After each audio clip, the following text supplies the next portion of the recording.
Shalom Bapak Ibu Saudara semuanya yang dikasihi Tuhan. Ada shalom di tempat ini? Shalom. Haleluya, puji nama Tuhan. Kita boleh kembali beribadah di rumah Tuhan.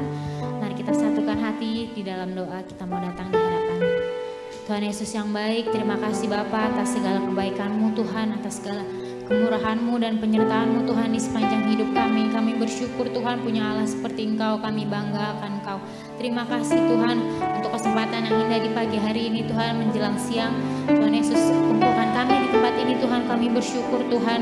Kami rindu Tuhan datang di hadapan-Mu membawa sembah pujian kami Tuhan hanya bagi nama-Mu Tuhan. Kami mau bawa syukur kami Tuhan atas segala yang telah Tuhan perbuat di dalam hidup kami. Terima kasih Tuhan.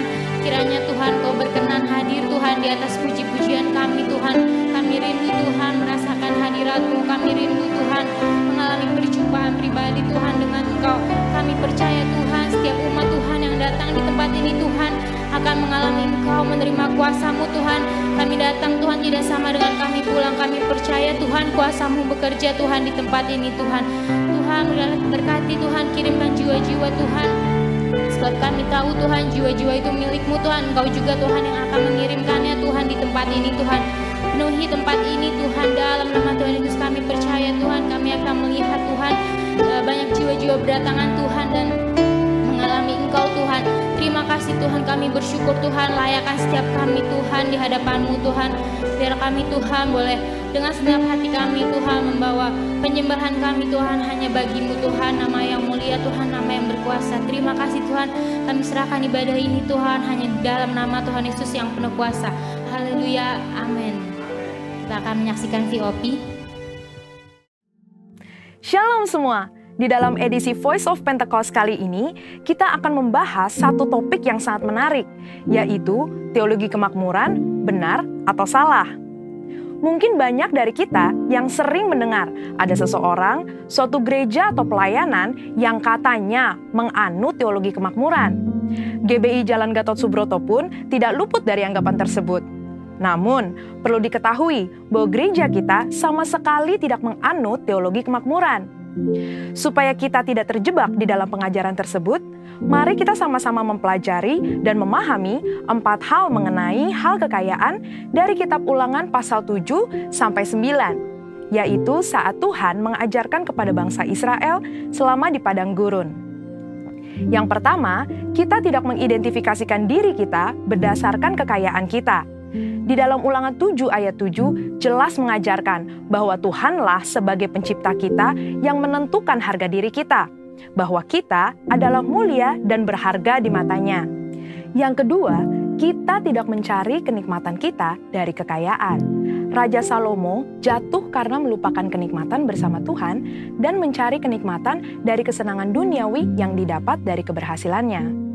Pada dasarnya, Tuhan tidak melarang kita untuk menikmati berkat materi yang sudah Tuhan berikan, asalkan sesuai dengan kebenaran firman dan tuntunan Roh Kudus, serta tidak menempatkan kepuasan kita pada hal-hal yang bersifat materi. Jika tidak, kita akan terhilang dari rencana Tuhan atas hidup kita. Yang ketiga, kita tidak menaruh kekuatan kita pada kekayaan, karena uang seringkali membuat pemiliknya merasa memiliki kendali dan kekuatan. Uang juga dapat membelokkan rasa keadilan seseorang dan membuat pemiliknya merasa lebih berkuasa dari orang lain. Dan yang keempat, kita tidak mencari tujuan hidup dari kekayaan. Di dalam Matius 6 ayat 24 dan Lukas 16 ayat 13, Yesus menyatakan bahwa kita tidak dapat melayani dua tuan. Dan di dalam Ulangan 8 ayat 18 juga dengan jelas berkata bahwa Tuhanlah yang memberi kekuatan untuk menghasilkan kekayaan dan menggenapi perjanjian Abraham, yaitu berkat bagi Israel supaya melalui Israel semua kaum juga dapat diberkati. Kita perlu mengerti 4 hal tersebut supaya kita tidak dapat dengan mudah terbawa oleh pengajaran teologi kemakmuran. Karena teologi kemakmuran adalah suatu penyimpangan dari sebuah pengajaran Alkitab yang benar. Ingat, Tuhan mau kita sebagai anak-anaknya berhasil dan diberkati, namun melalui pengajaran yang benar. Supaya lebih jelas, mari kita sama-sama telaah 3 penyimpangan ajaran utama teologi kemakmuran. Ajaran yang pertama dikatakan bahwa Allah menginginkan semua anak-anaknya berhasil.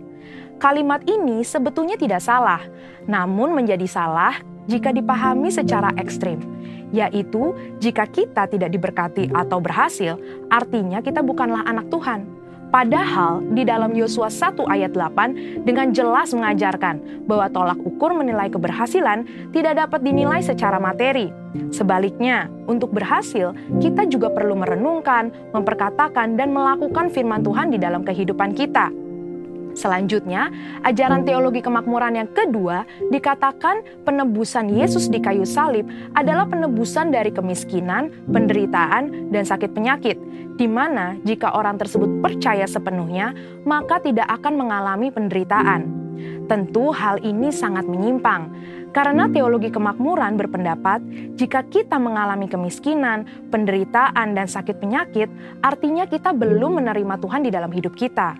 Padahal sebenarnya Tuhan dapat mengizinkan kita mengalami penderitaan untuk membawa kita ke tujuan yang lebih besar, supaya kita dapat lebih lagi berharap pada Tuhan, menjaga hati kita, serta memurnikan motivasi hati kita.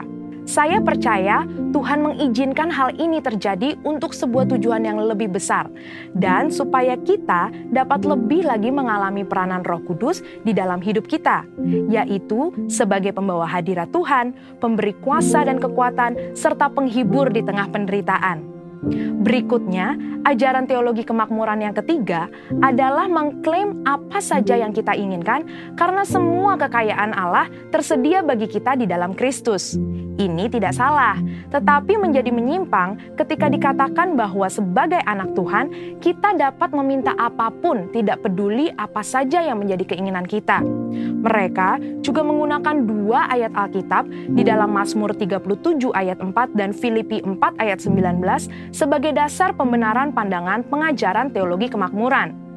Padahal, dua ayat tersebut bukan berbicara tentang pemenuhan segala keinginan duniawi kita, tetapi pemenuhan keperluan orang yang sudah mendapatkan kepuasan di dalam Tuhan. Dan juga permintaan tersebut harus sesuai dengan kehendak Tuhan. Melihat dari tiga ajaran tersebut, dapat disimpulkan bahwa teologi kemakmuran adalah teologi yang kekanak-kanakan, yang terlalu menekankan hak dan melupakan tanggung jawab. Dan GBI Gatot Subroto jelas tidak setuju dengan penyimpangan pengajaran tersebut. Namun, kita perlu percaya bahwa Tuhan sangat ingin memberkati kita berlimpah-limpah, supaya kita dapat menjadi berkat bagi orang lain, serta menyelesaikan amanat agung Tuhan Yesus dan pekerjaan Tuhan di bumi. Saudara-saudara, untuk penjelasan lebih lengkapnya dari tim teologi kami, jangan lupa buka link yang ada di atas atau scan barcode yang tersedia. Tuhan Yesus memberkati. Bapak Ibu, kita sama-sama bangkit berdiri, kita mendeklarasikan Pentakosta ketiga. Apa yang dimaksud dengan Pentakosta ketiga? 1. Pentakosta ketiga adalah pencurahan Roh Kudus yang dahsyat di zaman ini, melebihi yang terjadi di Azusa Street. 2. Pentakosta ketiga akan mengakibatkan penuaian jiwa yang terbesar dan yang terakhir sebelum Tuhan Yesus datang kembali.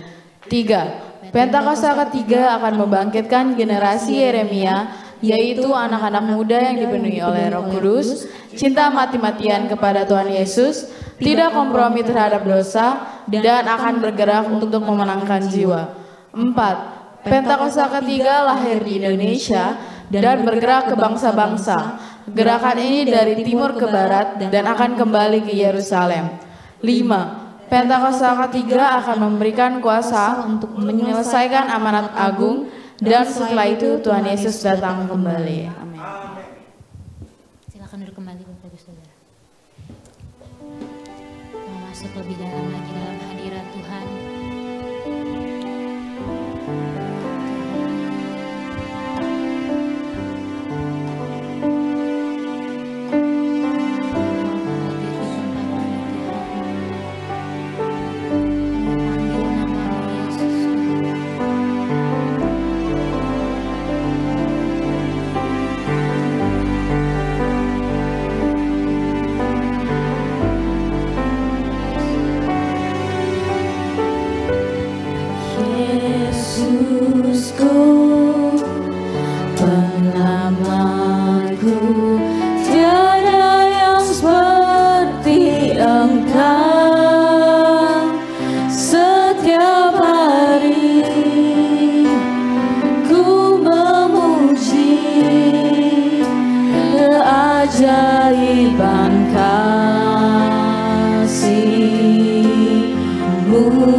yang siap memuji Tuhan sama-sama katakan amin. Haleluya. Bapak Ibu Saudara boleh berikan salam pada kanan kirinya, katakan mari memuji Tuhan. Haleluya.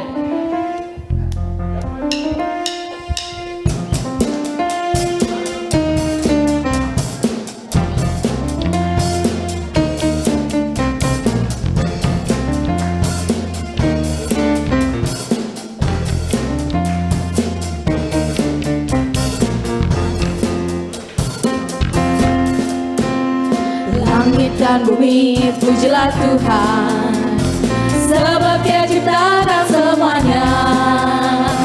Keagungannya mengatasi langit bumi, sembah sujud di hadapannya.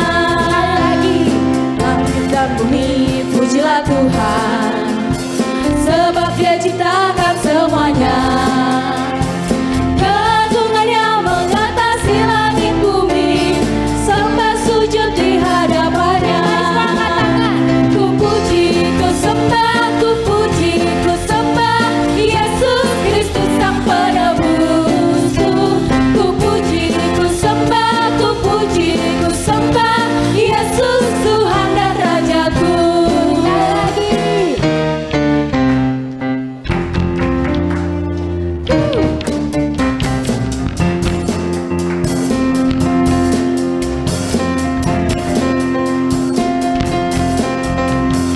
Langit dan bumi pujilah Tuhan, sebab Dia ciptakan semuanya. Keagungannya mengatasi langit bumi, sembah sujud di hadapannya. Bumi pujilah Tuhan, sebab Dia ciptakan semuanya. Keagungannya mengatasi langit bumi, sembah sujud di hadapannya.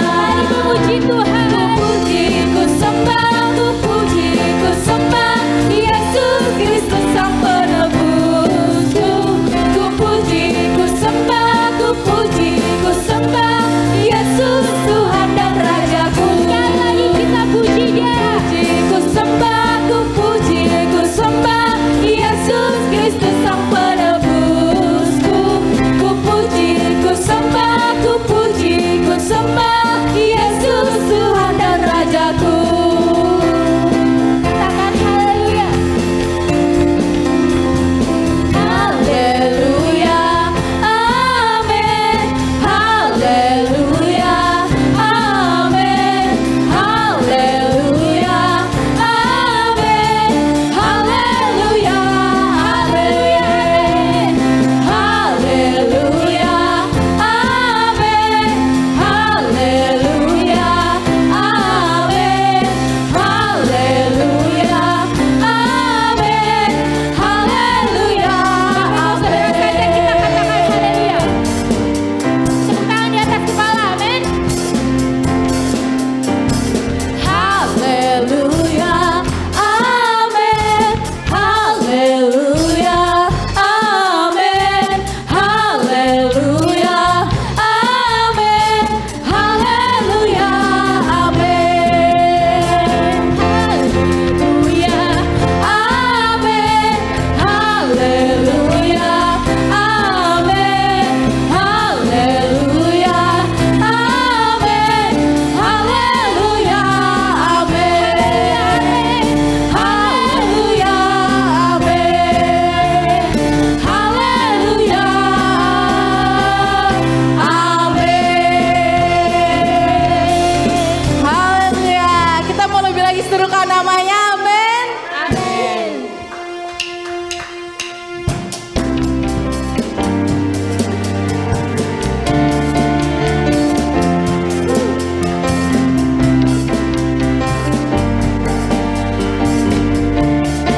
Raja Maha Besar. Tuhanku Maha Besar, Tuhanku Maha Kuasa, Raja segala raja. Dia takkan tergoyahkan,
kembali silakan duduk.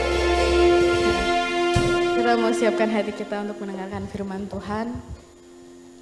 So, kita percaya bahwa kasih setia Tuhan selalu ada di dalam setiap hidup kami. Sungguh besar kasih setia Tuhan. Untuk selamanya kita mau berserah di dalam kekuatan-Nya.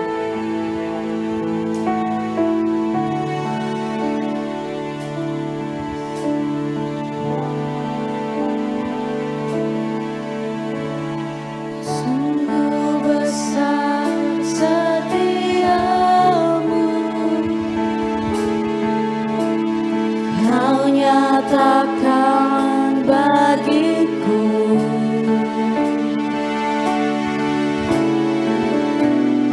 Kau Bapa yang selalu mengerti isi hatiku.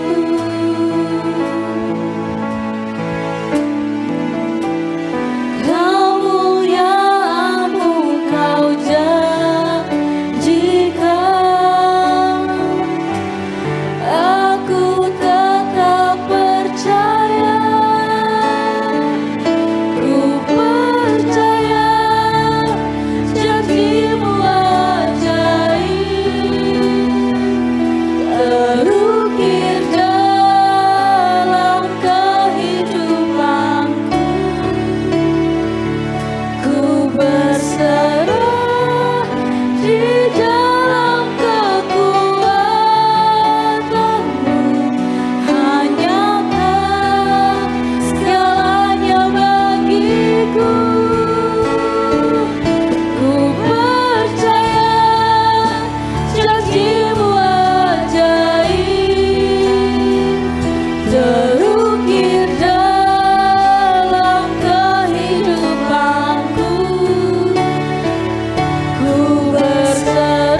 sembah Tuhan.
Janji Tuhan ajaib. Benar. Ntar begitu ada masalah, masa sih Tuhan kok nggak dikenapi dalam hidupku, kenapa ya Tuhan nanti gitu. Ya, Tuhan mengasihi kita ya. Tuhan sayang sama kita. Jadi jangan ragukan. Janjinya itu ada di mana? Ada di dalam firman-Nya. Dia mengasihi kita. Dia mengasihi saya, mengasihi Bapak Ibu Saudara semua. Firman-Nya itu ja dan amin. Dia berkata kalau kita merenungkan firman-Nya siang dan malam dan bertindak hati-hati, Dia akan buat perjalanan kita berhasil dan beruntung. Amin. Haleluya. Bukan tangan sekali lagi di hadapan Tuhan. Dia ada di tengah-tengah kita. Sekarang kita sembah dia dengan muatan kasih. Kalau sudah bisa berbahasa roh, berbahasa roh. Urapata kaya sandere nalamasya.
Betapa beruntungnya kami dan betapa bersyukurnya kami karena kami mendapat pengampunan yang daripada Engkau.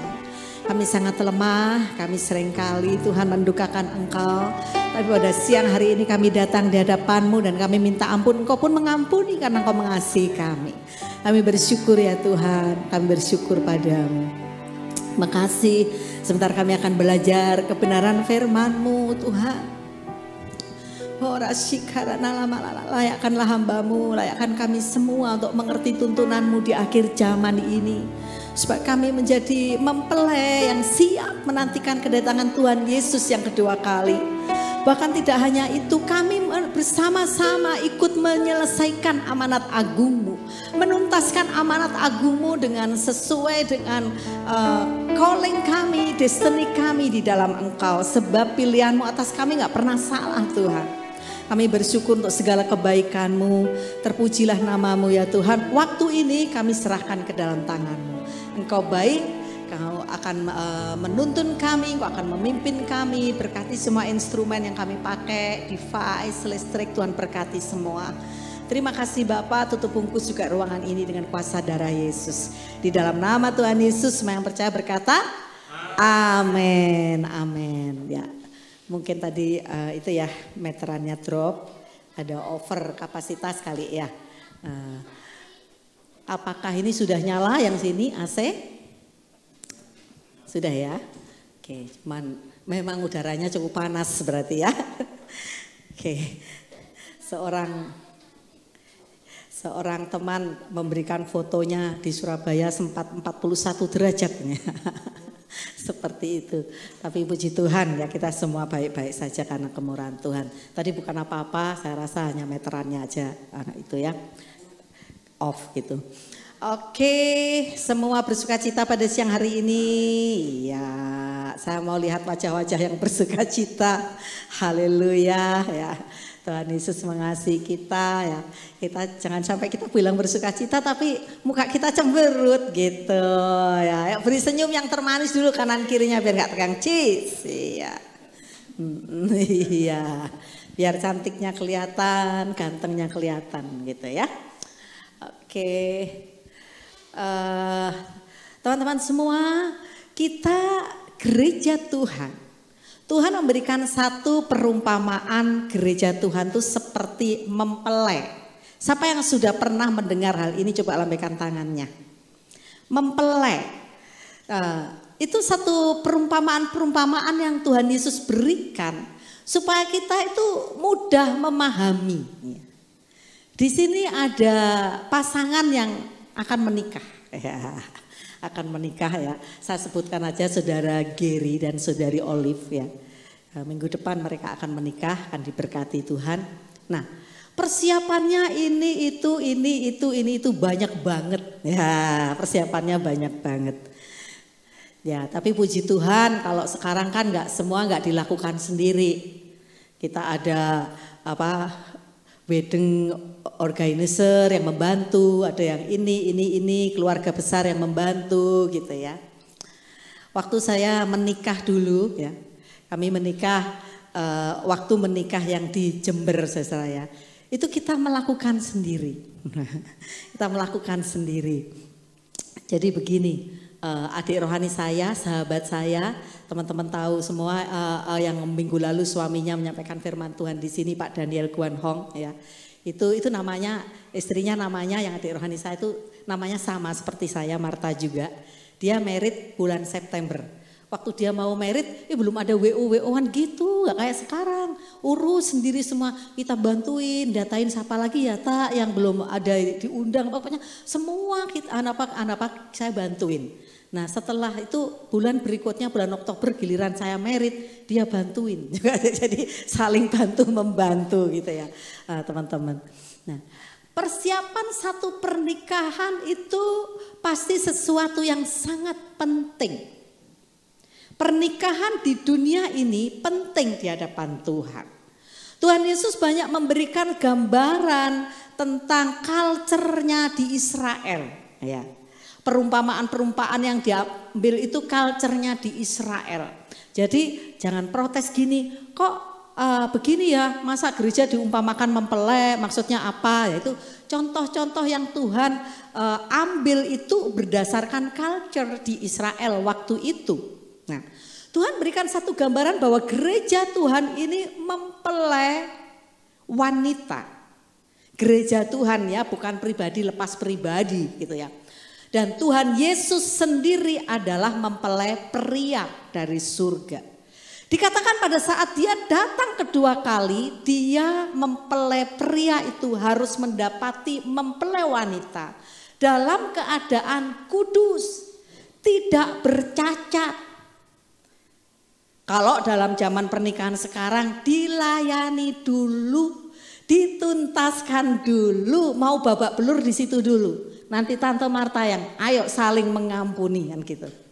Dibereskan dulu semua. Gereja Tuhan juga seperti itu. Tuhan mau dibereskan semua sampai kita siap jadi mempelai. Saya mau tanya, adakah anak-anak menikah? Gak ada. Tuhan juga tidak ingin menjumpai gerejanya itu seperti anak-anak. Ya. Seperti anak-anak, sifatnya seperti anak-anak gak ada. Tapi harus mempelai yang dewasa. Kalau saudari Olive masih anak-anak, pasti papi maminya gak izinkan dilamar oleh saudara Gary. Lah gimana dia kan masih anak-anak, dia belum sekolah, dia belum gini mau dilamar, ya nggak boleh dong. Ya seperti itu, ini contoh. Gereja Tuhan juga harus dewasa rohaninya. Baru Tuhan bilang engkau layak jadi mempelai wanita. Sehingga pada saat Tuhan datang kedua kali nanti, gereja Tuhan siap dan di situ masuklah istilahnya juga pernikahan. Lagi ya, pernikahan kawin anak domba. Ya, istilahnya seperti itu. Itu perumpamaan. Karena di dalam satu pesta pernikahan tuh ada sukacita. Kalau di dalam pesta pernikahan ada duka cita, itu wajib diurus. Ngapain kok berduka cita ini?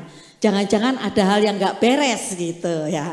Jadi sebenarnya itu Tuhan memberikan satu lambang, ada sukacita yang amazing. Waktu gereja Tuhan diangkat dan masuk di dalam pernikahan anak domba. Seperti itu. Dan Tuhan menghendaki semua anak-anaknya ini gak ada yang tertinggal. Semua terangkat. Nah, siapa yang percaya kita sudah hidup di akhir zaman paling akhir? Siapa yang percaya lambaikan tangannya? Oh, dari dulu aku kecil sudah dengar berita itu. Bu, aku sudah dengar berita itu tante dari kecil. Tapi teman-teman semua perhatikan tanda-tanda zaman. Ya. Perhatikan tanda-tanda zaman. Waktu Dorama Pak Haryo kutip satu ayat Injil kerajaan diberitakan ke seluruh dunia, baru itu kesudahannya. Dan menurut satu survei hampir semua orang itu sebenarnya sudah mendengar Injil. Apalagi dengan adanya internet. Ini salah satu tanda yang Tuhan beri. Jadi kita mesti aware. Belum lagi sering diberitakan bahwa Israel itu jamnya Allah. Apa yang terjadi di sana kita harus tahu dan kita doakan untuk kita mengerti. Oh, ini sudah begini. Oh, ini sudah begini gitu ya. Nah, pada siang hari ini saya akan ajak kita belajar tentang mempelai, yaitu kita semua gereja Tuhan yang mengembangkan talenta. Nah, pertanyaannya pasti begini, lah kalau kita mau berjaga-jaga Tuhan datang, kok masih mikirin mengembangkan talenta, Bu? Bukannya kita harus fokus menyembah Tuhan, kita fokus berdoa, that's okay. Betul, itu betul sekali. Kita harus lebih intim lagi dengan Tuhan. Tapi jangan lupakan ada satu bagian di dalam khotbah Tuhan Yesus tentang akhir zaman. Itu Matius 24, Matius 25. Boleh saudara-saudara lihat di Alkitab saudara. Matius 24, 25 itu tentang akhir zaman. Loh, mengembangkan talenta ada di situ. Ada di dalam bagian khotbah Tuhan Yesus akhir zaman.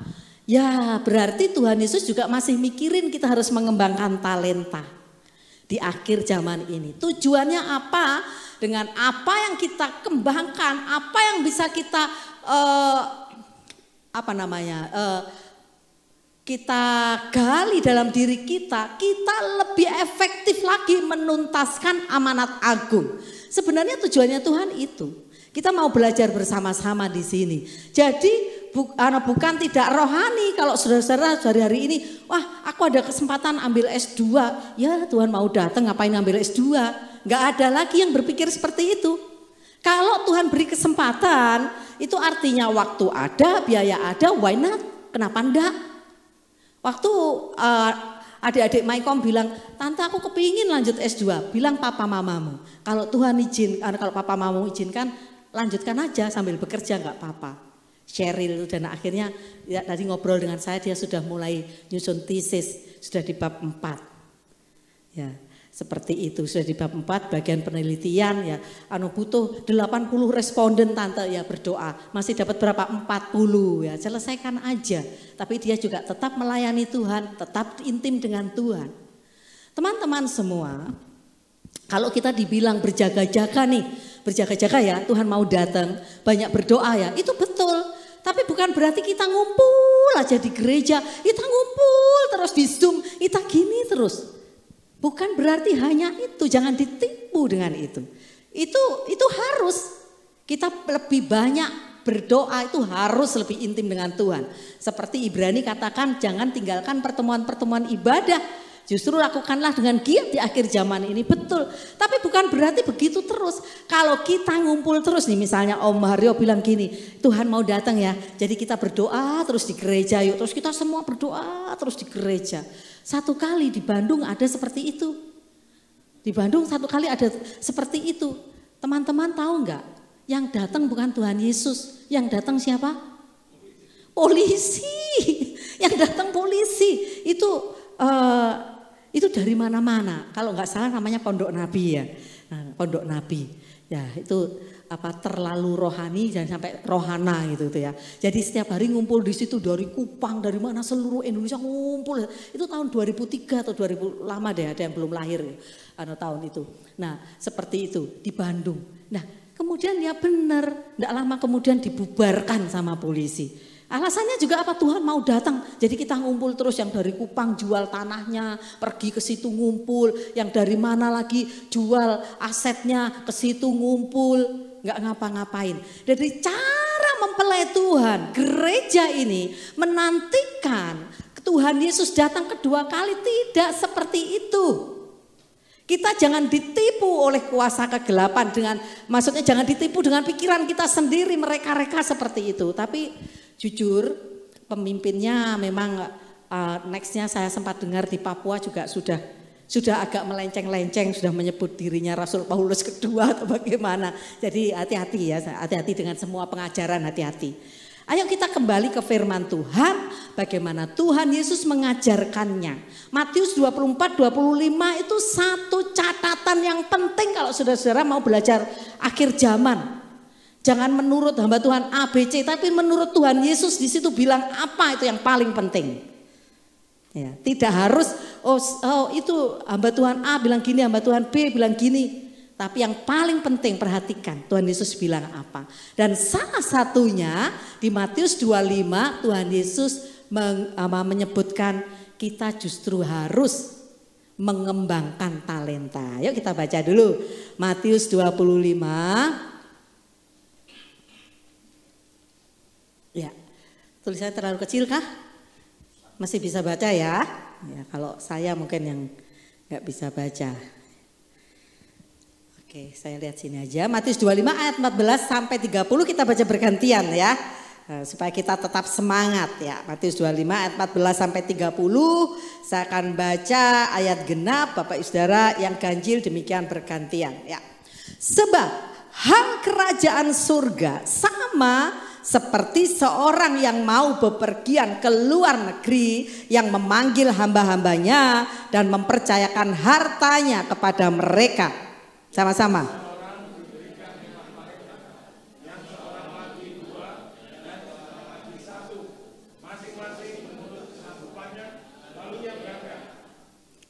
Ya. Segera pergilah hamba yang menerima 5 talenta itu. Ia menjalankan uang itu lalu beroleh laba 5 talenta.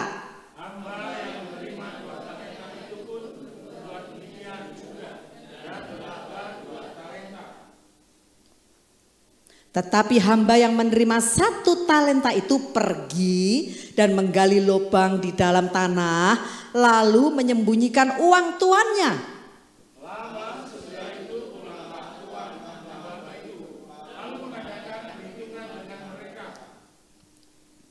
Hamba yang menerima 5 talenta itu datang dan ia membawa laba 5 talenta, katanya Tuhan. 5 talenta Tuhan percayakan kepadaku. Lihat, aku telah beroleh laba 5 talenta. Sama-sama. Maka kata tuannya itu kepadanya, baik sekali perbuatan itu adalah waktu yang baik dan setia. Engkau telah setia dalam perkara kecil, aku akan memberikan kepadamu tanggung jawab dalam perkara yang susah. Masuklah dan turutlah dalam kebahagiaan Tuhan.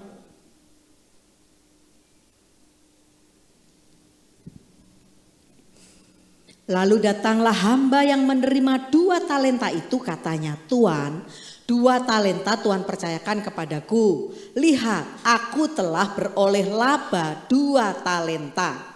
Maka kata tuannya itu kepadanya, baik sekali perbuatan itu adalah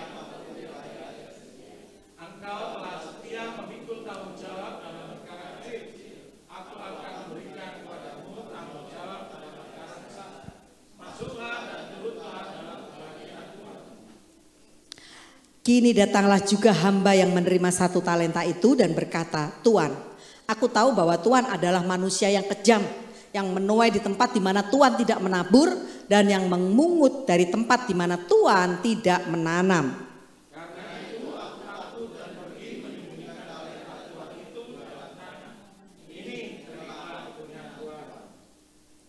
Maka jawab tuannya itu, hai kamu hamba yang jahat dan malas.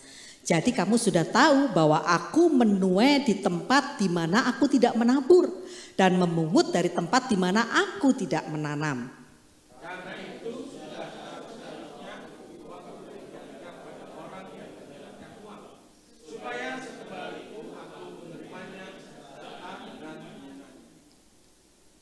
Sebab itu ambillah talenta itu daripadanya dan berikanlah kepada orang yang mempunyai 10 talenta tadi.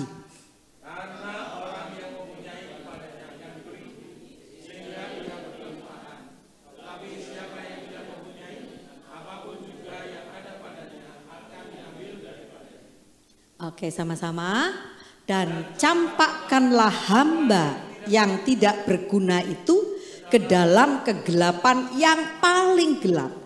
Di sanalah akan terdapat ratap dan kertak gigi. Oke ya. Kita lihat dulu di sini. Jadi perumpamaan talenta ini adalah salah satu pesan dari Tuhan Yesus menjelang kedatangannya yang kedua kali. Ya.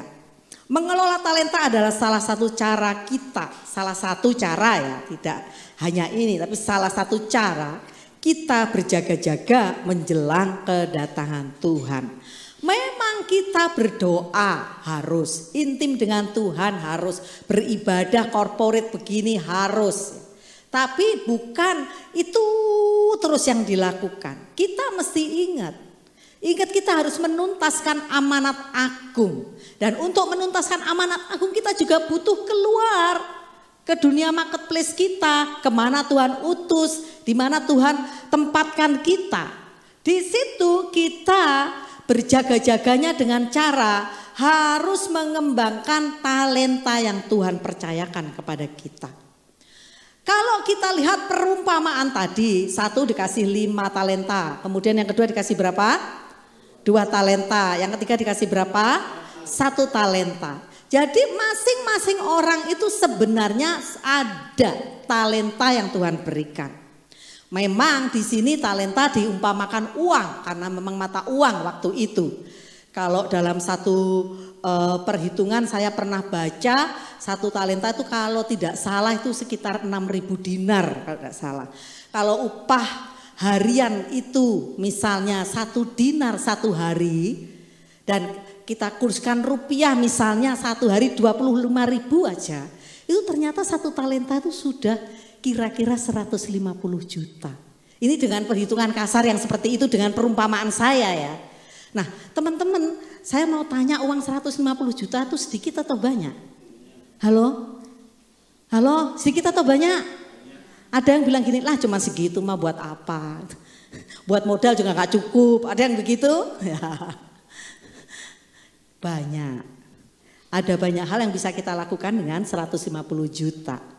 Jadi artinya sebenarnya setiap kita ini pasti Tuhan percaya dengan satu kemampuan yang tidak harus dimiliki oleh orang lain. Nah kita lihat dulu selanjutnya screen-nya ya. Talenta di dalam Full Life Bible itu Alkitab berkelimpahan ya itu dituliskan begini. Melambangkan, ayo baca sama saya. Semua kemampuan, waktu, sumber daya dan kesempatan untuk melayani Allah ketika masih di bumi ini. Bahkan menjadi salah satu cara untuk menuntaskan amanat agung. Kita akan sangat percaya kalau amanat agung Tuhan Yesus diselesaikan Tuhan datang. Lah kalau amanat agung sudah selesai Tuhan gak datang-datang ngapain? Tujuannya Tuhan kan semua mendengar Injil. Sekarang selalu didengung-dengungkan. Everyone akan mendengar secara otentik. Mengalami secara otentik perjumpaan dengan Tuhan. Nah kita percaya hal itu. Jadi tujuannya untuk menuntaskan amanat agung. Lah kalau gereja Tuhan hanya yang penting pokoknya kita berkumpul berdoa, berjaga-jaga, berkumpul berdoa. Itu nanti apa istilahnya sekarang apa gagal fokus. Ya. Nanti amanat agungnya terbengkelai. Banyak di luar sana yang belum kenal Tuhan, nggak diselamatkan. Ya. Nanti amanat agungnya terbengkelai. Jadi kita harus balance hal itu. Oleh karena itu Tuhan mengajarkan seperti itu. Jadi sekali lagi kalau mau belajar tentang akhir zaman ya baca yang diajarkan Tuhan Yesus. Matius 24, Matius 25. Apa yang dikatakan Tuhan di situ. Nah kita kembali di sini. Ternyata talenta itu lambang dari kemampuan. Katakan bersama saya kemampuan. Kemampuan masing-masing kita diberi kemampuan khusus. Wah ada yang punya kemampuan itu ya.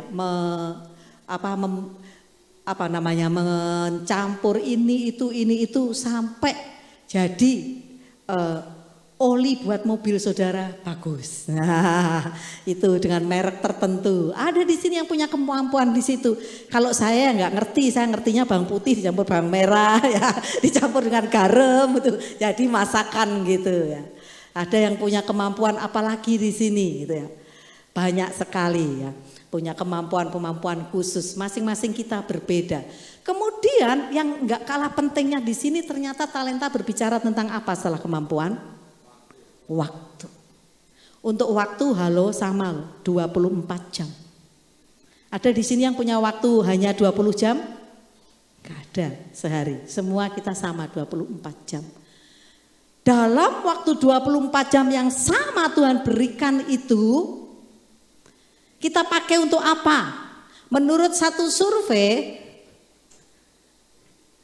kebanyakan masyarakat Indonesia 5-6 jam di depan gadget. Kira-kira efektif enggak? Aku jualan lewat ini tante. Aduh kak aku jualan lewat ini ya. That's okay. Tapi kira-kira Gema sudah belum ya? Kira-kira baca Alkitabnya sudah atau belum ya? Atau hanya nongkrongin ini? Sedang di luar sana udah kerja sungguh-sungguh sampai ngelembur-ngelembur ngerjain ini itu. Semua ya. Yang bagian finance sibuk. Tadi yang bagian HR Human Resource bilang gini, aduh tante aku sudah tanggal 20 ke itu sudah mesti ngurusin semua, datain nanti ini fee-nya berapa, gajinya berapa. Oh HR gitu juga ya tugasnya, saya bilang gitu. Kalau sudah tanggal 20 susah sekali bagi waktu. Ada yang seperti itu, macam-macam. Waktu, sedang ada yang santainya waktu diberikan Tuhan banyak banget. Mainnya gadget mulu, main game terus sampai 6-7 jam gitu. Pikirkan. Kira-kira itu bagian dari kita berjaga-jaga enggak? Jangan terlalu terpesona dengan gadget kita. Jangan terlalu terpesona dengan HP kita, gadget kita, smartphone kita. Ya, ayo gunakan yang baik. Ya. Gunakan dengan bijak. Gunakan dengan bijak ya. Seperti itu. Nah, terus kemudian apa lagi? Sumber daya. Kemudian berikutnya apa? Kesempatan. Ini ya, macam-macam. Ya seperti itu. Nah kita sekarang pertanyaannya begini. Mengapa jumlah talentanya berbeda-beda? Ada yang 5, ada yang 2, ada yang 1. Saya gak bisa main keyboard sebagus saudari Marlin. Walaupun dulu sebelum belum ada pemain musik yang lain-lain, selama waktu pertama kita merintis di sini saya yang main keyboard, yang mimpin pujian Om Afin, Kak Fani itu saya yang main keyboard. Walaupun begini-begini pede aja bawa keyboard kemana-mana, naik taksi dengan Om Afin khotbah di mana, Om Afin mimpin pujian, saya khotbah, saya yang main musik pas-pasan ngiringi Om Afin yang mimpin pujian. Om Afin masih suka cerita itu, saya malu-malu mau cerita seperti itu. Sampai satu saat juga waktu pandemi ya kita tidak bisa ngumpul, pemain musik gak bisa datang, gak boleh ini tuh gak boleh itu. Saya bilang Jeremy kamu mesti belajar keyboard, caranya gimana Ma? Dia lesnya itu piano klasik teman-teman ya. Udah, ayo mama ajarin gitu ya. Mama ajarin, walaupun mama pas-pasan mama ajarin. Akhirnya dia mulai belajar, mulai ngiringin di EPT, di ini. Dan puji Tuhan sekarang sudah juga melayani di sini. Nah, tapi tentunya sekarang udah mamanya sudah kalah jago sama Jeremy karena dia belajar terus. Mamanya sudah gak pernah belajar lagi. Jadi standar aja pas-pasan aja seperti itu. Nah, jumlah talenta berbeda-beda. Jadi yang dipercayakan Tuhan kepada saya di musik gak sebanyak Kak Marlin. Tuhan berikan talenta saya yang lain. Karena saya mulai diarahkan untuk mengajar, untuk berkhotbah. Tuhan arahkan ke yang lain. Nah, jadi kita harus tahu itu kok Kak Lina pinter buat kue ya gitu misalnya gitu. Kok Kak Lina pinter buat kue ya, kok saya nggak bisa, ya itu Tuhan percayakan. Tapi kalau kita mau belajar ya saya rasa bisa aja, saya mulai belajar dikit-dikit ya seperti itu. Jadi alasannya apa? Yang nomor satu ayo kita baca di sini. Tuhan memberi sesuai dengan kesanggupan kita. Percuma dong kita dikasih 10 talenta banyak banget bakatnya tapi tidak terhandle semua. Akhirnya malah nggak muncul, nggak kelihatan, nggak berguna juga buat pekerjaan Tuhan saking banyaknya. Ya seperti itu. Jadi Tuhan lihat itu, makanya Tuhan lihat kesanggupannya. Oh Hani diberi Tuhan kemampuan ini, segini Tuhan tahu dia sanggup. Firman Tuhan katakan kalau kita setia dalam perkara kecil dia akan meningkatkan lagi, memberikan kepercayaan lebih lagi kepada kita, ya. Nah, kemudian sesuai dengan kesanggupannya. Katakan bersama saya, sesuai dengan kesanggupannya. Jadi kita nggak boleh ngiri dong. Yang kedua, mengapa jumlah talenta itu berbeda? Supaya kita saling melengkapi di dalam tubuh Kristus. Bayangkan kalau di dalam gedung ini semua talentanya buat kue. Bayangkan itu nanti ibadah begini kue semua gitu ya. Seperti itu, nggak ada yang main musik tapi kue yang ada gitu ya. Makanya Tuhan izinkan berbeda-beda supaya kita saling melengkapi sebagai tubuh Kristus. Jadi nggak ada yang iri, nggak ada yang disappointed apa ya? Kecewa dengan talentanya. Nah sekarang bagaimana cara kita mengembangkan talenta itu sebagai pertanggungan jawab kita di akhir zaman ini menjelang Tuhan Yesus datang. Nah kita lihat yang pertama, temukan dulu apa talenta kita. Halo, ucapkan bersama saya, temukan dulu talentanya, gitu ya. Ya. Satu, temukan dulu talentanya. Temukan talentanya. Ya. Saya bisa main musik hanya sedikit-sedikit, standar-standar doang gitu ya. Saya nggak bisa sampai wah bagus banget sampai gini. Saya waktu Jeremy latihan ngiringin musik I Speak Jesus itu saya pikir, lah keren banget kamu nak, kok sudah maju seperti itu, mama mah udah ketinggalan banget, nggak bisa gitu ya. Seperti itu, karena dia juga berusaha mengembangkan, dia ada rasa tanggung jawab belajar gitu ya. Seperti itu, nggak kayak maknya yang hanya chordnya 3 aja. Kalau main musik chordnya 3 aja enggak. Nah sekarang kita lihat, kita harus menemukan talenta kita apa. Ya itu mah zaman dulu Bu, kita sekarang udah umur, masa masih mau cari-cari talenta? Talentanya apa? Saya mau kasih tahu teman-teman ya. Ada enggak orang sudah usia baru ketemu talentanya? Ada enggak? Saudara mungkin sering dengar itu Kolonel Sanders, tahu Kolonel Sanders itu siapa? Yang punya KFC itu. Itu gambarnya kan selalu opa-opa dengan jenggot gitu kan. Itu bukan sekedar logo, itu ownernya. Ya. Kenapa opa-opa ya? Karena dia mulai ngerintis KFC itu yang udah opa begitu. Jadi dia juga bisa berhasil di masa usia lanjutnya seperti itu. Jadi yang belum ketemu dengan talentanya nggak ada kata terlambat. Apalagi kalian yang masih muda-muda generasi milenial, halo. Ya, pakai itu untuk Tuhan. Nah, gimana cara kita menemukan talenta kita? Yang pertama ini penting banget. Yang pertama itu di situ baca bersama saya yuk. Apa yang menjadi kesukaan kita? Apa yang jadi kesukaanmu? Makan. Ya, nanti jadi itu master chef yang bagian test food. Karena sukanya makan gitu ya. Test food, tapi harus bisa memberikan satu analisa yang benar. Ya, ini oreganonya kurang, ininya kurang. Kalau nanti salah. Tapi biasanya yang suka makan itu, setahu saya sangat ngerti akan hal itu. Kami punya teman-teman dulu yang ada yang ngerti banget, ini Pak Haryo, ini makanan ini kurang ini mesti ditambahkan ini. Tapi Pak nggak buka resto atau apa gitu ya Pak, sampai saya mikir gitu ya. Ada orang-orang yang pinter gitu, karena dia istrinya gini, bukan gitu Marta, dia hobinya makan, jadi tahu aja makanan model apa kurang apa, ngerti aja rasanya, kata itu. Betul juga. Oke, apa yang menjadi kesukaan kita? Tuhan tuh nggak susah-susah kok. Dia cari apa yang jadi kesukaan Hani.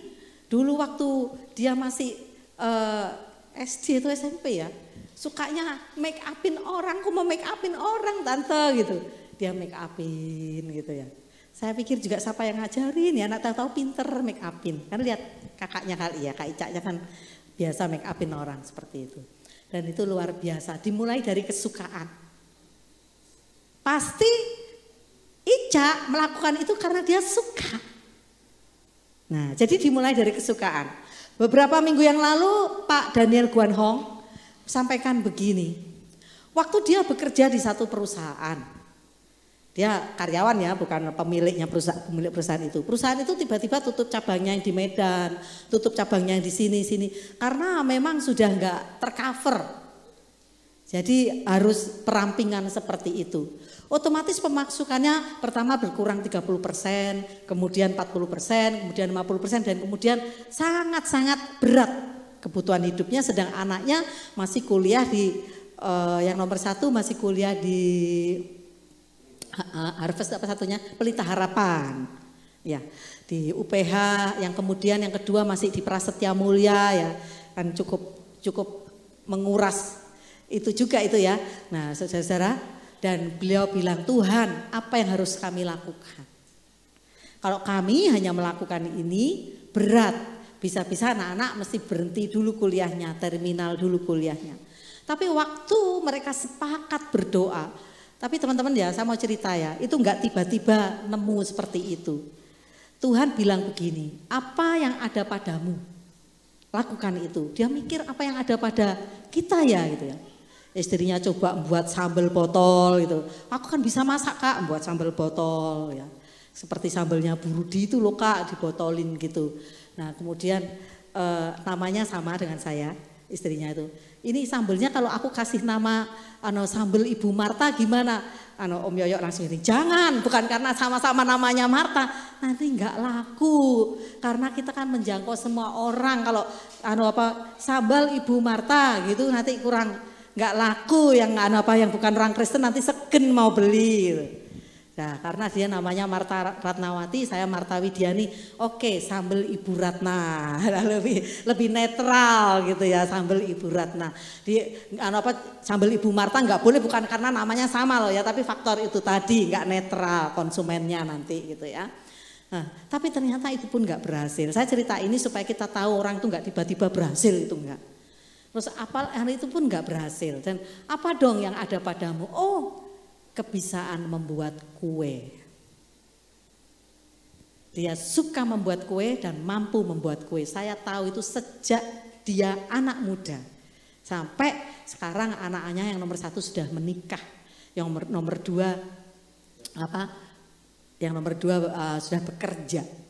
Dia kesukaannya dari anak muda, dia suka membuat kue dan kuenya enak. Jujur saya kalau makan kuenya dia doyan. Saya bukan termasuk orang yang suka makan kue. Ya lebih baik saya makan nasi kenyang udah, itu modelnya saya gitu. Terus snack-snack nyemil itu jarang banget. Tapi kalau kuenya dia doyan, sejak masih sama-sama anak muda, kita sama-sama belum married, kalau kuenya dia saya doyan. Menurut saya memang taste-nya beda, enak gitu ya. Nah, akhirnya dia coba buat kue. Buat kue, teman-teman buat kue sudah pernah fail dengan sambal tadi, buat kue dan sebagainya. Kesukaannya yang ada pada dia apa? Buat kue. Dan begitu dia buat kue, teman-teman tahu meningkat. Saya mau kasih tahu aja itu berapa tahun yang lalu ya. Saat ini karyawannya sudah 40 orang lebih. tempat produksinya sudah 3 tempat dengan hanya 1 outlet ruko.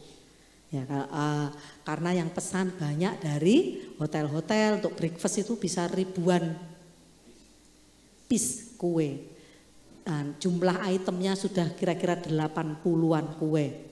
Itu ada misalnya nih, ada lemper, ada nagasari, ada apa kue-kue itu, kue-kue tradisional itu, ada klepon, ada ini itu kira-kira 80-an jenis. Nah, jadi Tuhan bisa melalui kesukaan kita. Yang kedua, tes analisa karunia rohani, ya betul. Tapi itu jarang semua orang ikut. Hanya orang-orang tertentu yang bisa ikut itu. Ya, enggak semua kita. Coba saya mau tanya, siapa yang sudah pernah ikut tes analisa karunia rohani? Lambaikan tangannya. Maikom sudah. Kan Maikom sudah dia ya. Tapi enggak semua. Pak Maksi belum tentu pernah. Nah, seperti itu. Ya, tapi kita bisa menemukan tadi lewat kesukaan kita apa yang nomor 1. Dan kalau tes analisa karunia ini saya belum. Nah, kalau itu namanya buka kom itu perlu itu. Nah, kemudian yang berikutnya melalui bimbingan mentor. Itu penting. Mentor kita bilang apa tuh jangan langsung, ya itu bukan gua banget, nggak mau, jangan gitu. Mentor itu menunjuk, itu pasti sudah berdoa. Makanya saya kalau sampaikan satu, saya sudah berdoa ya, dan Tuhan arahkan kamu begini-begini, melayani ini ya. Karena saya mengalami, waktu saya masih anak muda, tiba-tiba ibu gembala saya bilang gini, Marta itu anak-anak remaja nakal itu kamu pegang, kamu ajak berdoa tiap hari. Bilangnya jelas begitu, yang nakal yang guru-guru sekolah minggunya udah angkat tangan itu sebentar lagi mereka pada naik SMP, kamu yang tanganin. Lah gimana dong Bu, saya bilang ke ibu gembala saya, ajak doa, kumpulin ajak doa. Terserah kamu ajak doa di mana. Mulailah saya ngajak mereka doa. Dan kemudian ibu gembala saya gini, kamu tak kasih 4 orang nolongin kamu. Ada bendahara ini, kakak ini, kakak itu, ada bendaharanya. Ada saya sudah, kamu tinggal mimpin mereka dan layani mereka. Itu anak memang nakal-nakal saudara waktu itu. Contohnya begini, ibadah jam 4 sore. Mereka bisa datang jam 2 siang. Manjat pohon mangga di kantor gereja, diturunin semua dari buah mangga matang sampai buah mangga kecil. Bayangkan ibu gembala saya apa enggak begini itu. Saya Marta itu kan anak sudah sampai kayak begitu. Yang ini contoh saja yang mana seperti itu. Tapi mereka kita ajak doa, kita ajak begini. Saya mau kasih tahu. Beberapa dari mereka sudah jadi hamba Tuhan. Ada yang di Genteng Banyuwangi. Ya cuman Genteng Banyuwangi. Enggak, bukan cuman.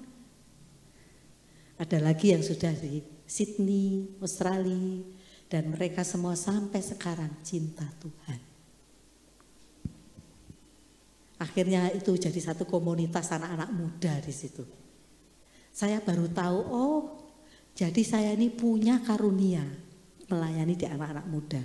Oleh karena itu sampai sekarang saya masih concern dan punya hati untuk anak muda loh Maikom. Ya, masih punya hati untuk itu.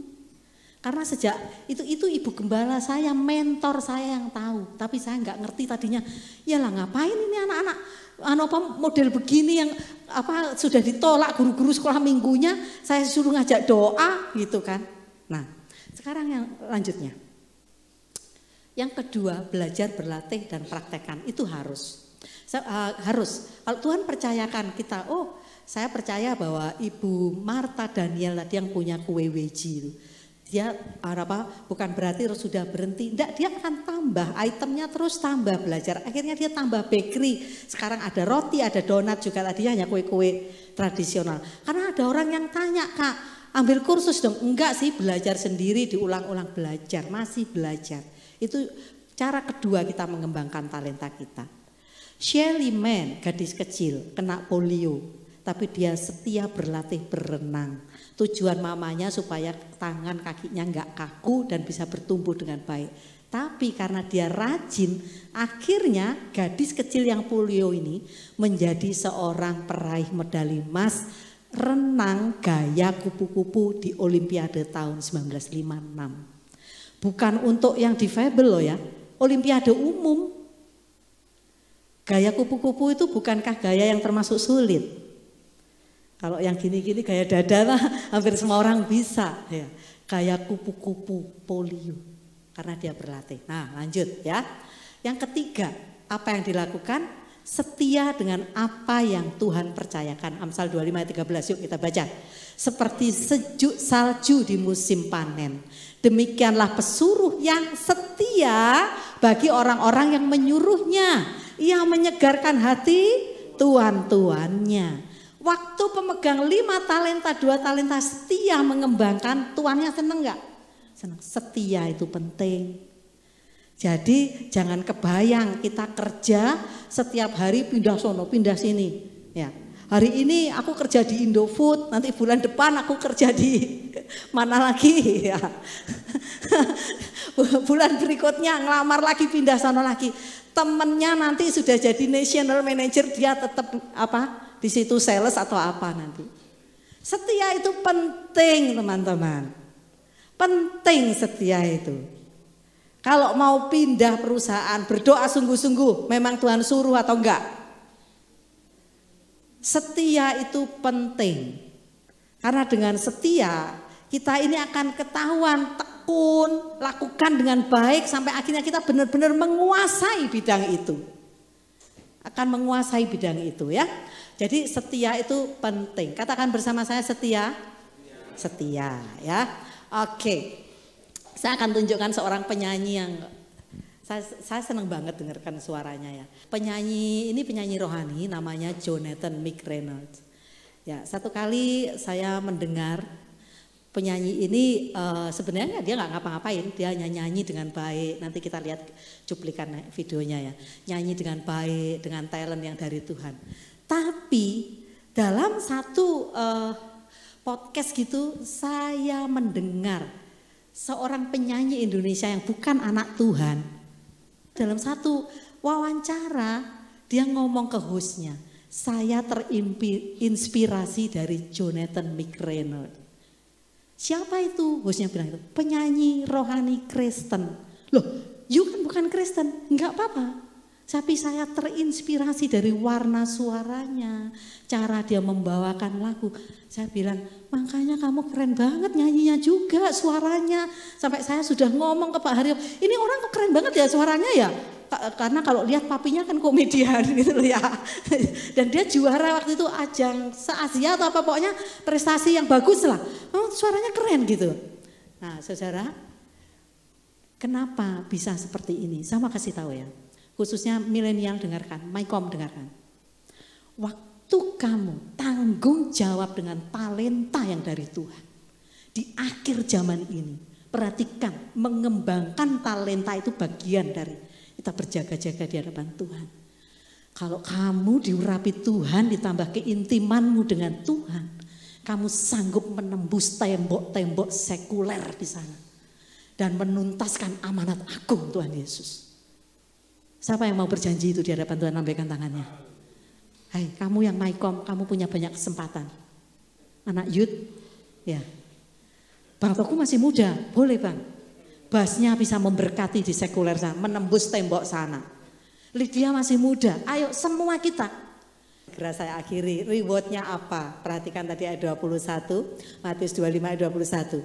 Maka kata tuannya itu kepadanya, baik sekali perbuatanmu, sama-sama. Hai hambaku yang baik dan setia. Engkau telah setia dalam perkara kecil. Aku akan memberikan kepadamu tanggung jawab dalam perkara yang besar. Masuklah dan turutlah dalam kebahagiaan Tuhanmu. Ayo buka kedua tangannya di hadapan Tuhan saat ini.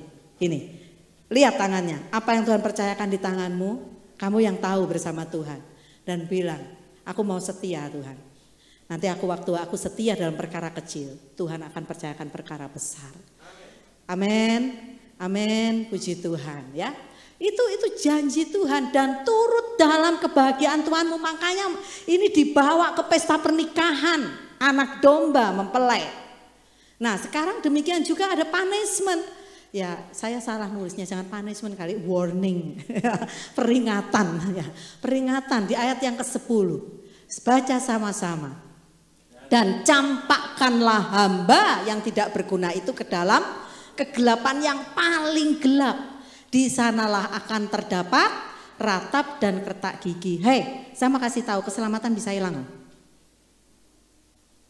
Gak ada sekali selamat, tetap selamat kalau kita gak nurut firman Tuhan akan kehilangan keselamatan. Tuhan bilang loh, hamba ini yang 1 talenta dicampakkan ke kegelapan paling gelap, dia kehilangan keselamatan. Ayo kita, what's my talent, our talent, dan kita kembangkan di hadapan Tuhan. Lebih lagi. Di situ kita akan menyelesaikan amanat agung, menembus tembok-tembok di luar sana. Gak hanya di dalam gereja saja, tapi sampai ke sana. Tempat-tempat yang belum dijangkau oleh Injil. Tuhan sanggup. Ini era Pentakosta yang ketiga. Biar amanat agung Tuhan Yesus diselesaikan. Amin. Siapa yang setuju lambaikan tangannya. Terakhir ya, sebelum kita itu kesimpulannya apa. Setiap orang percaya telah diberkati dengan karunia yang berbeda-beda menurut kemampuannya. Dan bahwa karunia-karunia itu harus digunakan untuk melayani Allah. Di dalam kerajaan Allah setiap orang diharapkan untuk menggunakan sepenuhnya karunia-karunia yang sudah dia terima dengan giat. Enggak ada yang malas ya. Jadi apa yang Tuhan saat ini percayakan? Waktu, kemampuan. Jadi waktunya digunakan yang benar dong, yang baik. Tidak hanya untuk tidur mulu ya, untuk main game mulu, bukan itu. Tapi kita gunakan yang benar. Yuk kita sama-sama naikkan pujian. Haleluya, tolong pemain musik. Siapa yang belajar sesuatu pada siang hari ini? Haleluya, haleluya. Haleluya. Siapa yang berikan satu respon Tuhan? Aku mau menjadi mempelai yang mengembangkan talenta. Sehingga aku tidak dicampakkan ke kegelapan yang paling gelap tadi. Tapi aku masuk di dalam kebahagiaan Tuanku, mempelai pria. Ya, kita terangkat semua dengan sukacita. Ini aku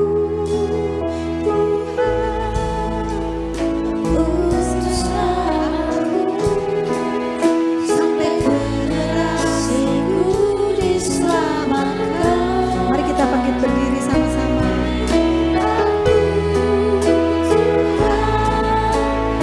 Utuslah aku sampai generasiku diselamatkan. Ada panggilan Allah.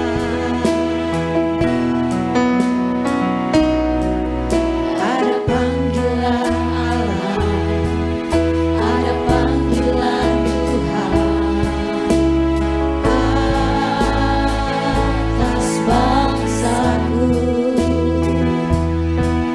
Ada panggilan Allah, ada panggilan Tuhan untuk generasiku. Sebelum Yesus datang, ada panggilanmu atas hidupku.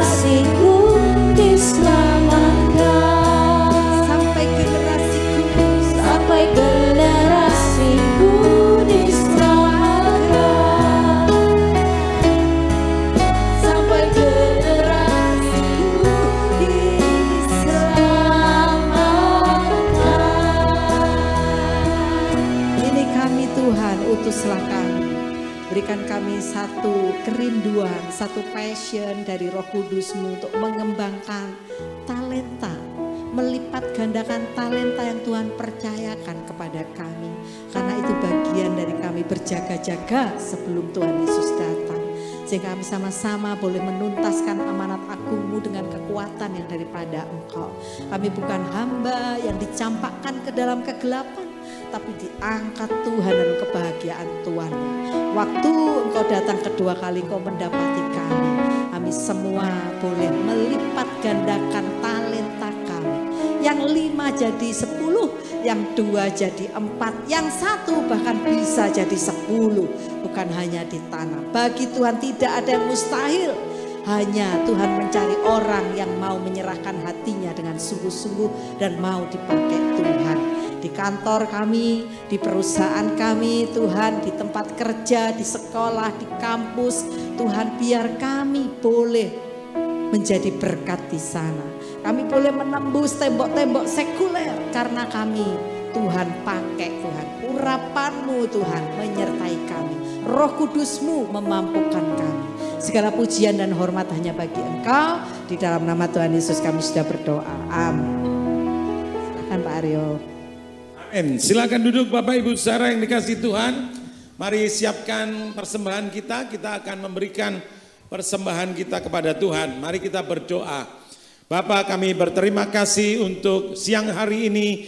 Kami boleh memuji dan membesarkan nama-Mu bersama-sama dalam unity. Kami juga sudah mendengarkan firman-Mu untuk kami mengembangkan talenta yang sudah Tuhan percayakan kepada kami ya Tuhan. Dan biarlah itu semua kami gunakan di akhir zaman menuntaskan amanat agung-Mu Tuhan. Terpujilah akan nama Tuhan Yesus. Sebentar kami akan memberikan persembahan kami. Tuhan Engkau memberkati persembahan kami. Apapun yang dari persembahan kami. Baik itu ucapan syukur, baik itu untuk renovasi, baik itu untuk Natal, persembahan, persepuluhan, persembahan khusus. Tuhan Engkau memberkati berlimpah-limpah. Di dalam nama Tuhan Yesus kami sudah berdoa. Haleluya. Amin. Mari silakan Bapak Ibu saudara, yang mau untuk renovasi ditulis renovasi ya. Karena ini semua seragam di sini, silakan maju ke depan. Kita angkat satu pujian, Allah itu baik, kuncinya A. Haleluya. Allah itu baik, sungguh baik bagiku. Ditunjukkannya kasih setianya yang menyediakan yang ku perlukan, menyatakan kebaikan, menyatakan kebaikan, menyatakan kasih setianya, kasih setianya tak pernah berubah, dulu sekarang dan selamanya. Haleluya. Ajaiblah kuasa dalam namanya, Yesusku luar biasa. Amin. Yesusku luar biasa. Nyanyinya sambil angkat jempol ya Bapak Saudara ya. Katakan Yesusku luar biasa. Berikan tepuk tangan buat Tuhan. Saya akan memberikan pengumuman penting. Dengar, hai dengar. Jadi minggu depan kita ibadahnya gabungan, ibadah ucapan syukur ulang tahun gereja kita jam 9 pagi. Katakan jam 9 pagi. Ya. Ingat-ingat Pak Saudara, karena ini ibadah ucapan syukur, maka saudara dilakukan juga perjamuan kasih. Perjamuan kasihnya Bapak Ibu saudara silakan membawa makanan dari rumahnya masing-masing. Baik itu nanti nasi disediakan di sini ya saudara. Ya bawa makanan juga untuk kue-kue dan lain sebagainya. Terserah Bapak Ibu saudara mau bawa makanan. Tidak bawa makanan juga enggak apa-apa Bapak Ibu saudara ya. Tidak dilarang saudara ya. Kalau Anda aku enggak bawa makanan enggak datang jangan saudara ya. Karena ini acara dari kita untuk kita semua ya. Lalu akan ada door prize saudara ya. Door prize-nya sudah terkumpul 30 macam. Wah, tepuk tangan dong. Tapi Tapi nolnya ngelundung saudara ya. Hanya 3 saja. Baru 3 ya. 1 saudara ya, yaitu kompor gas ya. Lalu yang kedua rice cooker. Lalu yang ketiga kipas angin saudara ya. Nanti ada lagi yang mau untuk door prize Pak, saya Pak boleh saudara ya. Apa Pak? Apa door prize-nya? Sepeda motor gitu ya. Nggak salah gitu ya. Ya, amin. Mari kita semua tetap sukacita, kita lakukan ibadah syukur kita ulang tahun gereja secara sederhana. Dan yang penting ucapan syukur buat karena Tuhan sudah membangun gerejanya, memelihara gerejanya dan akan memberikan pertumbuhan yang normal. Katakan amin. Bapak Ibu Saudara akan hadir nanti Pak Pendeta Antonius Tony yang akan menyampaikan firman Tuhan. Lalu berkaitan dengan ini ibu-ibu kemarin saudara tanya sama saya saudara ya. Pak biasanya kan ada penggalangan dana. Ya penggalangan boleh enggak penggalangan dana? Mycom sudah menggalang dana belum? Oh belum gitu saya. Jadi next akan ada penggalangan dana. Yaitu akan ada ini saudara yang mau beli donat, yang mau beli bakpao, lalu ada kue pisang saudara ya. Bolu pisang ya. Ini untuk Natal ya, sorry ya. Bukan untuk ucapan syukur saudara ya. Untuk Natal gereja kita Bapak saudara ya. Nanti silakan hubungi Ibu Ayu atau Ibu Lena. Ibu Ayu ada di sini, Ibu Lena mana? Istrinya Bang Togu di atas ya. Ya, harganya ada tertera di situ 3 biji donat dengan meses coklat itu 12.000, donat dengan gula putih itu 10.000, bakpao itu 20.000 isi 2, lalu kue apa namanya ini? Bolu pisang ukuran 20 kali 20 40.000. Ya, pesannya minimal 3 hari sebelumnya. Tiap hari Minggu saudara akan dibawa ke tempat ini. Kemuliaan hanya bagi Tuhan. Yang mau menabur untuk Natal dipersilahkan Bapak saudara ya. Di transfer di rekening gereja ataupun langsung. Tadi pagi sudah ada Om saya sudah transfer untuk Natal Om. Oh ya baik puji Tuhan ya. Dan kita semua juga pastilah saudara ya.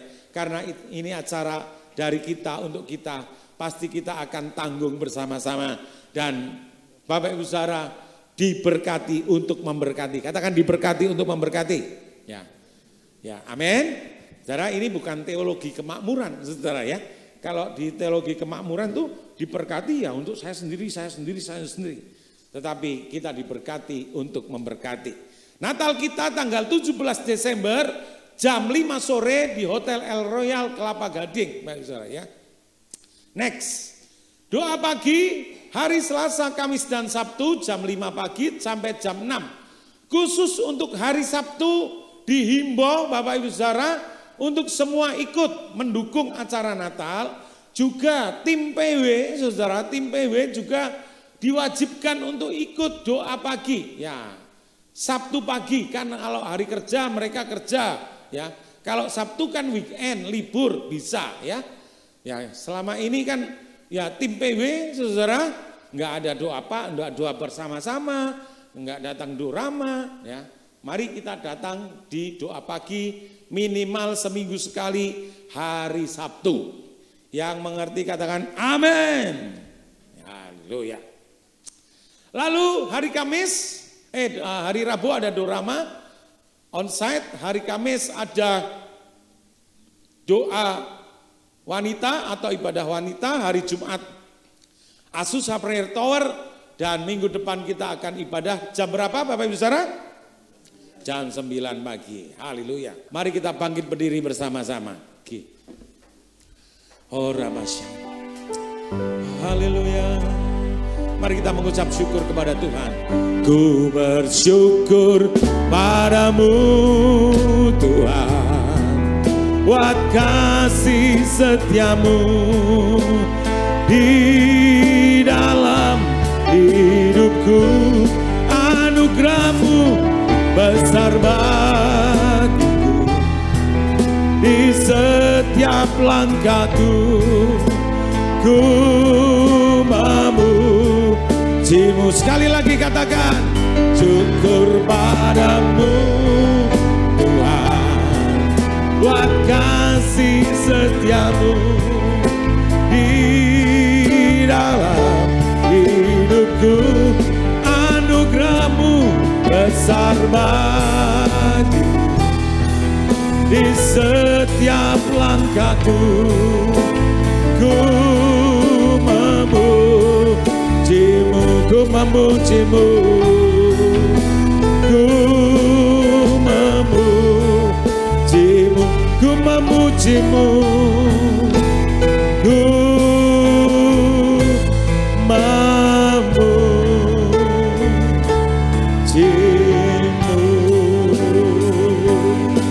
Mari kita berdoa untuk yang sakit.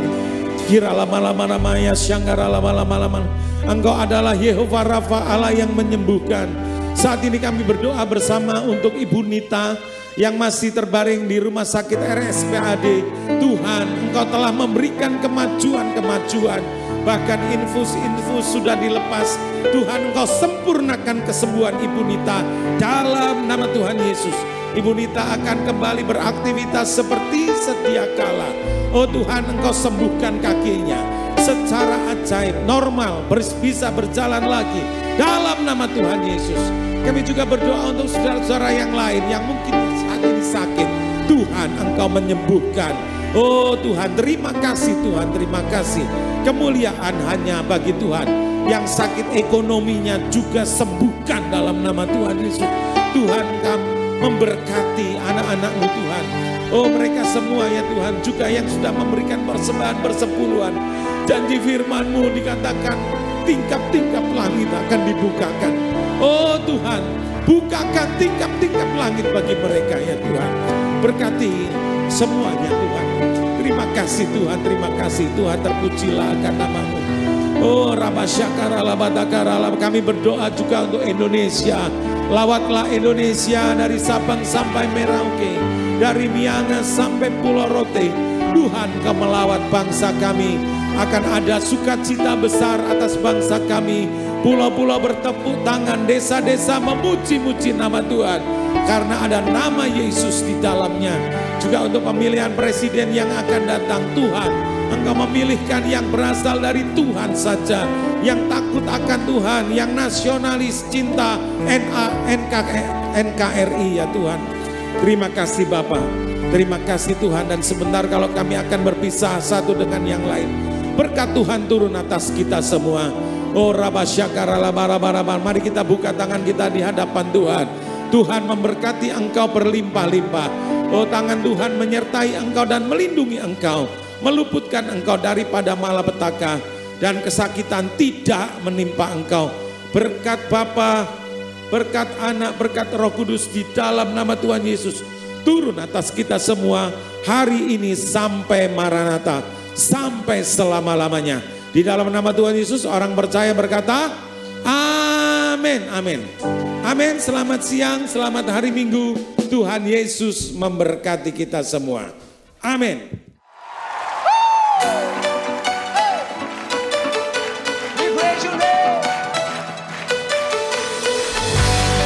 Tepuk tangannya mana buat Allah kita, come on.